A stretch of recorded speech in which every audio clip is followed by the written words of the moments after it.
and a bunch of a-holes. Hooked on a feeling, I'm high on believing. Looking at his career now, it makes sense that they got James Gunn to do this retrospectively, but how did they know how good it was going to work before he'd ever done anything like it?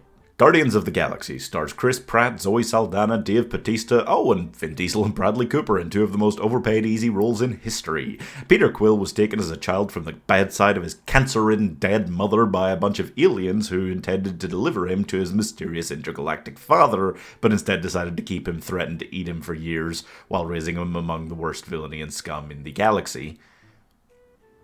Man, you know, we bag on how many white man-child baby characters there are in the MCU, but that is a really good reason to grow up with some serious issues anyway. So he runs into a raccoon, a tree, an idiot, and the legendary assassin daughter of Thanos.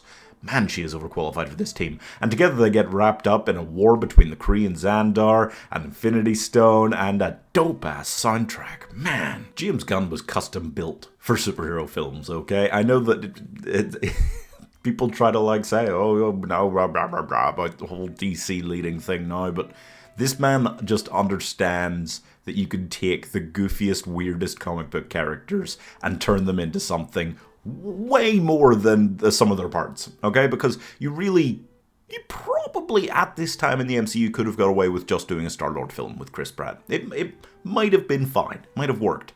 You couldn't have made a film about any of the rest of these characters, okay? You could have made a Gamora film, but in a different universe, because that would have been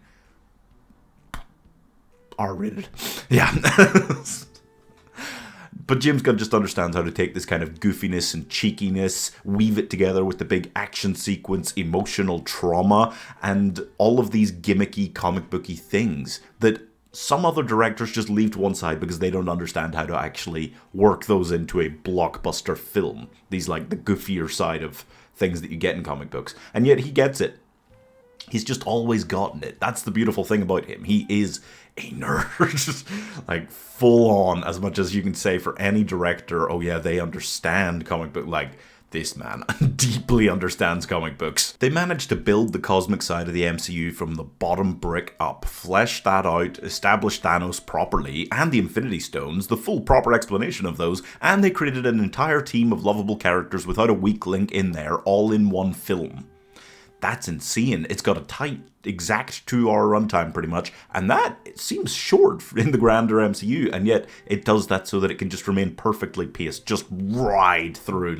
Every time you think that it is starting to slow down to some degree, there's another needle drop. And I want to say that we didn't really use the term needle drop, right? Very much, I feel like before this. Not maybe this in particular, this isn't when we started to use it, but this is one of the films that really said, oh, you can do this, and you can just keep doing that, like a bunch, and that's why I feel like a lot of modern blockbusters do overuse the idea of a needle drop now quite a bit, and I think it's because of James Gunn and this film, and the pacing just remains so great. You get the introduction to Star-Lord at the beginning, proper. You see him individually as a character. And then you just toss the rest of the team in there pretty much all at once. And you just get to learn about them all. It's the weirdest mixed salad you've ever eaten. And it works. And it's so beautifully built. I love the pacing of this. I love the action sequences. I love how it builds to a really good big finale. And that is something that both of the MCU films in 2014 did. This and Captain America Winter Soldier, both built to these incredible set pieces as their finales. And you know what? They're still both in my top 3 MCU films. That should tell you something. They just don't build to a big enough, well enough crafted finale anymore. They work so perfectly together because you have Rocket as the sarky, snarky one. You have Groot as just lovable. You have Drax being so... Drax is the perfect character to throw into that mix of 4 characters already, because you think, oh, we don't really need anything else, right? And then you get him and you're like, no, we needed him so badly. He's so dumb but so fun. It's just such a great character. I love the fact that you would assume oh yeah, he's dumb but he's big and tough. When has Drax in the MCU ever won a fight? Like, they act like he's so terrifying when they're in prison with him. And 20 minutes later, he's getting his shit kicked in by Ronan, and he's getting, like, drowned at the end of that fight. Groot had to pull him out and pump the water out of his lungs, like, dear lord. And then you've got Gamora as the straight man, which you do need in a group like this, and yet because she's Gamora, because she's incredible at what she does, because she's awesome, she's not the boring character. You know, the straight man in a group of wackies like this is kind of automatically the boring character, and managing to avoid that feeling like that is really important. And then you have Chris Pratt, like, at the height of his powers, at the height of his career, right? This was it. Like, I know this is when he became a big blockbuster star, but this is the moment when he was at his very best, okay? The moment where he's going, dance off, bro, you and me. That is when he is at his absolute peak, okay? And him being the emotional core of this film works so well. I think the only mistake in this entire trilogy that James Gunn has ever made is focusing too much on him again in the second film. Not because him and his dad isn't like an interesting enough story, but because when they switch from the core of the film, the emotional core being to Rocket in the third one, it hits hard. So if they'd been able to do that with one of the other characters in the second one, it probably would have hit just as hard as number 1 and number 3 did. The planning scene.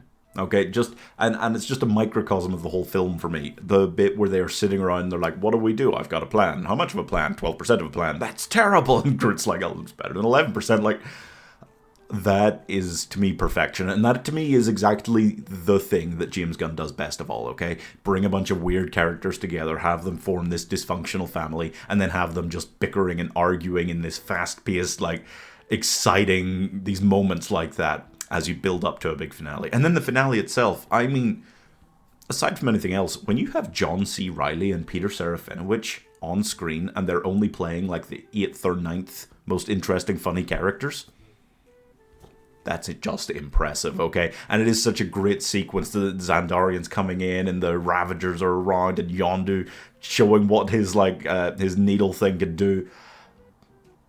It just endless. There's just so many moments throughout that finale, and I love that you kind of get this big, like, Star Wars-esque fight up on the sky, and then you get the more human, like, grounded element once you get down onto the planet. And Groot, we are...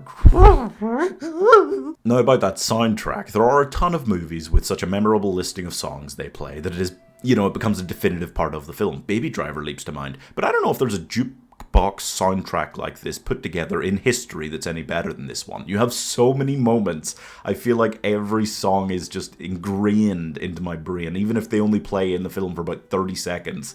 You've got Escape, you've got Hooked on a Feeling, you've got Come and Get Your Love. Oh, that is that one. That one still, just saying the title makes me want to break out and do a little do. Like, it is... Even things like Moon Age Daydream, there's so many that I'm just going like, man, damn it. There's no way you could do this good ever again. And yet, I don't think the third one's soundtrack has stuck with me quite as much. The second one's does in a lot of places, yeah. But overall, it's just such an insane addition. And at this point, the MCU was about 10 films in. They needed something fresh, and just pile driving random 70s and 80s music in there while making this insane kooky space opera thing. Genius. An insanely quotable film. You know, the writing is almost as good as the music, and the facial expressions. This is just such a case of 5 actors truly understanding the assignment and getting along famously with the director. Like, that just, you can tell how much that just worked on set. The facial expressions, all of them have just got, like, Gamora just being like, and Drax doing, like, when Groot, like, grabs those guys with his arm and just throws them against the walls, and Peter turns to Drax, and Drax is just like,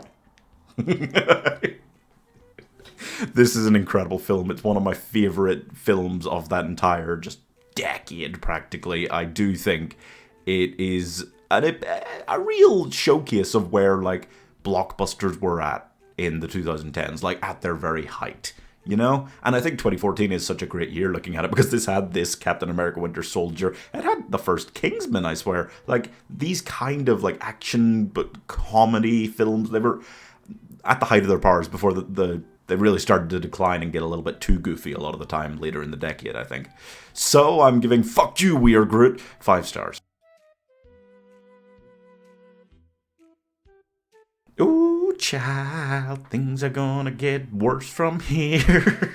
Yeah, I've got a couple more films in MCU Phase 2 to do before the weekends, and they're just not as good as this one. They're just not. Yep. Anyway, go ahead and subscribe.